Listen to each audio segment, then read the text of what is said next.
Guys আসসালামু আলাইকুম। গতকালকে মেট্রিক পরীক্ষার রেজাল্ট দিছে 6,90,000, সারা বাংলাদেশে 6,90,000 ফেল মারে দিছে। তার মানে কি, হাসিনার আমলে যে অটো পাস আর এখন আর চলবে না।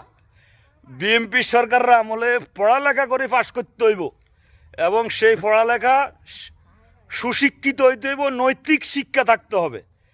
গত 17 বছরে যে অটো পাস করছে তাদের ভিতরে কোনো নৈতিক শিক্ষাই নাই।